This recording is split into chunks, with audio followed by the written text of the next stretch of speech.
What's good? What's good, everybody? Welcome back to another episode of the Urban Platform Speaks. Make sure to like and subscribe as you tune into the channel. Check out the content. And what I want to do in this video is I want to talk about some of the fallout that Caitlin Clark and Sophie Cunningham was getting for that shot that Caitlin took and she made against the Mystics. Right now, it was obvious that play was not designed for Caitlin Clark. And so when Sophie Cunningham threw that ball to her and Caitlin Clark hit that shot, there was some people on the Indiana Fever team that was not happy about that. And to a lot of people's surprise, right? You see, like some of the coaching staff wasn't happy. If you look at that play, you go back and look at that play, it looked like that play was designed for Kelsey Mitchell. But the ball ended up in Caitlin's hand, and Caitlin took the shot and she hit it. Caitlin celebrated along with Sophie, but like I said, a lot of people wasn't happy about that, and so that's why I'm calling them Thelma and Louise now, man, because they are just, you know, they just doing their own thing, and Indiana won that game despite some of the coaching blunders that the team made. That Stephanie White. I ain't gonna say the team that Stephanie White made, right?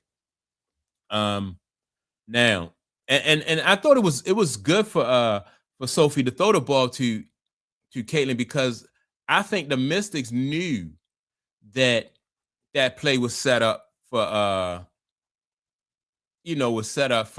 Kelsey, right? And so I think that kind of caught the Mystics off guard. Caitlin was able to hit it, and so now they got to live with the pushback, the ramifications of that play. But keep the vision. And Jason Whitlock was talking about this on the Fearless show. And so what I want to do is I want to listen to the audio from that and also add my input. Bad guy. No one wants to wear the black hat. No one wants to blame. Caitlin Clark doesn't want to piss off her Midwest fans and Iowa fans and say I had to get out of there. And Stephanie White and the people that are orchestrating this for the Indiana Fever, they don't want to be the bad guys. They don't want to be vilified. They don't want the social media posts. They don't want the Facebook posts. They don't want to walk around Indianapolis with everybody knowing they're the group of idiots who couldn't get along with Caitlin Clark, couldn't build a team around Caitlin Clark. They want Caitlin Clark to demand a trade, and I think that she should. Charles, Maurice, welcome back to the show. Maurice, I'm going to let you fire first. And Maurice and I and Charles and I over the past couple of days, been talking on the phone. I don't think anything that I've said has surprised them, and we've exchanged notes, and I probably mixed in a few things that Charles and Maurice have said to me with that. So anyway, but Maurice, have I left anything out, or what's your reaction to what I had to say? I'm all in with what you said. First of all, I got my pink on. I did my research. They said Sophie Cunningham's favorite color is pink. I said, dang it, I gotta find something. Sophie went rogue. You let us know you are back on this side of the street because we were worried for a second. But it's good to know we got Sophie Cunningham back. Listen, Whitlock, I think you hit the nail on the head. This thing is over. This thing is done. The reaction, and I'm sure Charles could speak to this being a longtime coach, when a player makes a game winner, yet alone a first professional game winner of their entire career, that's not the way you look. That's not the way you celebrate. Caitlin Clark looks like she was in a funeral in that locker room. Caitlin Clark looked like a hostage in that post-game presser.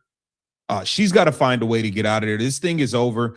Caitlin Clark was off to a blazing hot start versus Washington, and Stephanie White wanted no parts of it. The second that girl picked up a foul, it was like, thank you. Now I can do what I've been wanting to do, which is to sit you down. And Jason, they checked her out 30 seconds into the second quarter, and a few minutes later, Caitlin Clark tried to check back in the game, and Stephanie White told her, no, go sit down, and Caitlin Clark was absolutely pissed about it. And Sophie Cunningham.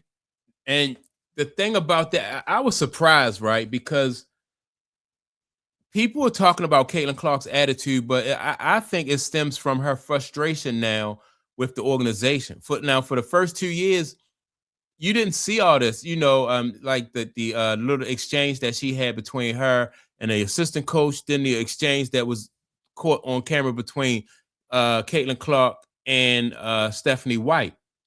This didn't happen day one. I think this is all a build up, and so and it's going to come to a head anytime. Like, I mean, you could tell when somebody is in your corner, like, and if these two had a relationship and it was strong as what they want the public to believe, then you would be able to tell that, and you would be able to, even in situational basketball, you would see that Caitlin Clark would be in there in certain situations, or she wouldn't pull Caitlin Clark out, like as soon as she picked up one foul. So I gotta agree with this guy that this is coming to a head real soon, and it's basically over.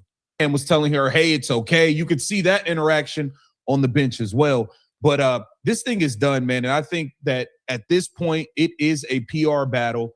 Caitlin doesn't want to look like the bad person. The Indiana Fever want her to force a trade so they could say, hey, there was nothing we could do. We did everything we can to keep her. She forced us to do this. It's a PR battle. But Caitlin has to. I don't really see it as a PR battle, because I think that people who know basketball see what's going on. And I think that if people will feel like Caitlin Clark is justified if she leaves, the Indiana Fever. As a matter of fact, a lot of Caitlin Clark fans want her to leave anyway. So I don't see this as a battle, at least not on Caitlin Clark's side of things. I just think that the organization maybe don't want to look bad. But I think for Caitlin Clark, her fans say she can't get out of there soon enough. Find a way to get out of there. Seeing her, I did a comparison. She made a bunch of big shots at Iowa, obviously. I did a comparison of her in the locker room and at the press conference after she hit that huge game winner versus Indiana while she was in college. Compared to this, it doesn't even look like the same human being, guys. And this guy is not exaggerating. Like, when you, like, even in professional basketball, you see players and they hit these kind of shots all the time, but the circumstances is what make it special. And she celebrated a little bit with Sophie Cunningham, but the rest of the team was not feeling that shot, man. That was just, I never seen anything like it. Even like I said, it could be a regular season basketball games and your teammates will come running off the bench, especially if it's like a situation where it's, a walk-off. You just hit the shot and just walk off the court. Everybody going to run on the court. The coaches, it didn't go down like that. It's nasty. It's bad. She has to get away from there. I don't care if you have to take a PR hit. At this point, the Indiana Fever are doing more than enough to damage your brand at this point. You need to get away from it. Charles, your thoughts? Well, when you get to the point where they're not even trying to hide it, it's a real problem. And you watch the body language. That locker room scene with Caitlin Clark, I haven't worked for any coaches that wouldn't have looked at her and said, hey, is there a problem? I mean, there's something going on here, When she walked off the court against Washington, and I was talking to Jason yesterday, and he had mentioned it already, but I mean, I slowed it down. Okay, Sophie Cunningham is, she's patting her on the back. But when she gets to Stephanie White, she intentionally avoids looking at her and just kind of casually sticks her hand out there, and she does the same with a couple of coaches. And she gets all the way to the end of the bench before you see one of her teammates is ready to just pick her up and jump for joy. It was almost as if that they said, boy, anybody but you. Yeah, when Caitlin Clark have any type of success, it just like it throws a wrench in their program and what they have really planned, and I agree with the guy, like anybody but they wanted anybody to hit that shot but Caitlin. Just imagine if Kelsey Mitchell had to hit that shot. And then at the press conference, you see how Stephanie White always big up, man, she talk about, and I like I like Kelsey Mitchell, you know, but it, like the guy said also too, it's just so obvious. And I would think that like a win for Caitlin Clark is a win for Stephanie White, and it's a win for the Fever. It's a win for the team. But it just seemed like there are two separate agendas, and it's obvious. I don't want you making this shot. Anybody but you. And I didn't need Sophie Cunningham to tell me who that last play was drawn up for. I just looked at the set. I mean, you got Kelsey Mitchell standing where she was standing. Well, it's obvious they're finna bring her to the ball. That's, you know, and it's obviously Caitlin's gonna set a back screen and then some kind of action over there. So yeah, that's not debatable. The play was for Kelsey Mitchell, and my guess is she was thinking, okay, Kelsey can put it on the floor and draw a foul or get to the bucket and get an easy shot. That play was not drawn up for a 31-foot jump shot. No, it definitely wasn't. Yeah, because where Caitlin Clark shot the ball from, like no coach is going to draw that kind of, you know, they're not going to draw that up unless it's absolutely necessary. Then on top of that, Caitlin didn't come to the ball. Caitlin, that was a cross-court pass.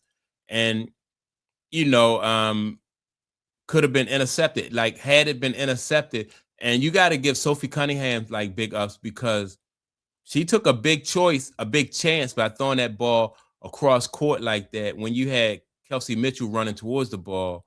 But she had confidence in her girl.